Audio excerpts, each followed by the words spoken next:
ঈদে আমরা স্পেশাল সব রান্নাগুলো করে থাকি, আর এই স্পেশাল রান্নার জন্য দরকার হোমমেড স্পেশাল মশলা, যে মশলাগুলো আপনি বাসায় বানিয়ে নিতে পারেন আর একদিনেই ঈদের সব ঝামেলা শেষ করে ফেলতে পারেন। আজকে আমি স্পেশাল 3টি মশলা শেয়ার করছি আপনাদের সাথে। প্রথমে একটা বড় প্যানে নিয়ে নিচ্ছি 1 ফুট কাপ জিরা, আর 1 ফুট কাপ নিয়ে নিচ্ছি আস্ত ধনিয়া, 1 টেবিল চামচ নিয়ে নিচ্ছি এলাচ, আর 1 টেবিল চামচ গোলমরিচ, 1 টেবিল চামচ নিয়ে নিচ্ছি লং, আর এখানে জয়ত্রিক নিয়ে নিচ্ছি 1 টেবিল চামচের থেকে একটু কম, 5 থেকে 6টার মতো নিয়ে নিচ্ছি শুকনা মরিচ।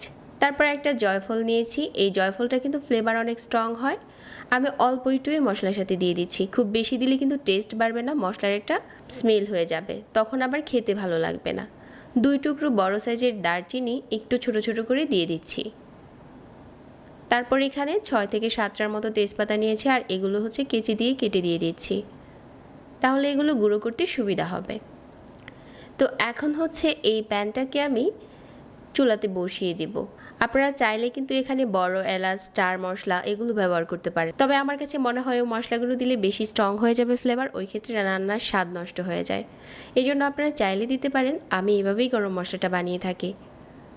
এখন হচ্ছে মিডিয়াম আঁচে ভেজে নিচ্ছি, অবশ্যই হালকা আঁচে ভাজতে হবে যাতে মশলাগুলো পুড়ে না যায়, আস্তে করে গরম হয়ে তারপরে মুচমুচে হবে।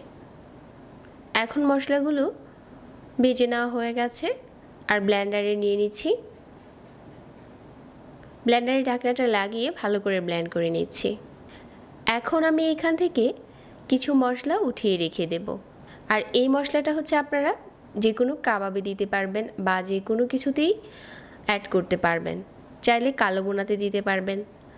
আর বাকি মশলাটা দিয়ে আমি রেডিমিক্স মাংসের মশলা বানিয়ে দেখাবো, যেটা শুধু আপনারা সাথে আদা রসুন দিয়েই মাংসটা রান্না করে ফেলতে পারবেন। এই মশলাটার সাথে হচ্ছে আমি এখন দিয়ে দিচ্ছি এখানে 1 টেবিল চামচ পোস্তদানা, আর 1 চা চামচ দিয়ে দিচ্ছি হলুদ গুঁড়া, এখানে 3 টেবিল চামচ দিয়ে দিচ্ছি লাল মরিচের গুঁড়া। খুব ভালো করে ব্লেন্ড করে নিয়েছি, আর এই রেডি মিক্সটা দিয়ে আপনারা এখানে 7 থেকে 8 কেজির মতো মাংস রান্না করতে পারবেন। আর কোনো কিছুই দিতে হবে না, শুধু আদা রসুন বাটা দিলে হয়ে যাবে। এখন বানিয়ে দেখাচ্ছি স্পেশাল বিরিয়ানি মশলা। 1 চা চামচ নিয়ে নিচ্ছি গোলমরিচ, 1 চা চামচ নিয়ে নিচ্ছি লং, আর 1.5 চা চামচ নিয়ে নিচ্ছি এলাচ, 2 টুকরো নিয়ে নিচ্ছি দারচিনি, আর এখানে নিয়েছি জয়ত্রিক 1.5 চা চামচ হবে,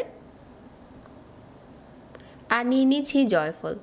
জয়ফল থেকে অল্প একটু নিয়ে নেব, কারণ জয়ফলটা অনেক স্ট্রং হয়, এই জন্য অনেক কম করে দিতে হয়। তারপর এখানে 4 থেকে 5টার মতো তেজপাতা নিয়েছি, এগুলো একটু কেচি দিয়ে কেটে দিয়ে দিচ্ছি। এখন ব্লেন্ডারে নিয়ে নিচ্ছি,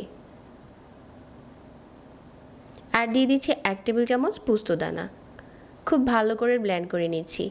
এই মশলাটা আপনারা চাইলে তেহেরিতে দিতে পারেন, চাইলে বিরিয়ানিতে দিতে পারেন, আবার চাইলে রোস্টও রান্না করতে পারেন। আপনার হোমমেড একটা দারুণ ফ্লেভারের মশলা রেডি হয়ে গেল। এভাবে করে বানিয়ে নিতে পারেন আসছে ঈদের আগে। এই মশলাগুলো যে কোনো কাচের কৌটোতে ভরে রেখে দিলে 2 থেকে 3 মাসের মতো ফ্লেভারটা স্ট্রং থাকে। একটু বেশি করে বানিয়ে নিতে পারেন, তাহলে রান্নার ঝামেলা অনেক কমে যাবে। আশা করছি আজকের রেসিপি আর টিপস ভালো লেগেছে সবার কাছে। সবাইকে আবারও ধন্যবাদ জানিয়ে আজকে এখানে বিদায় নিচ্ছি। আল্লাহ হাফেজ।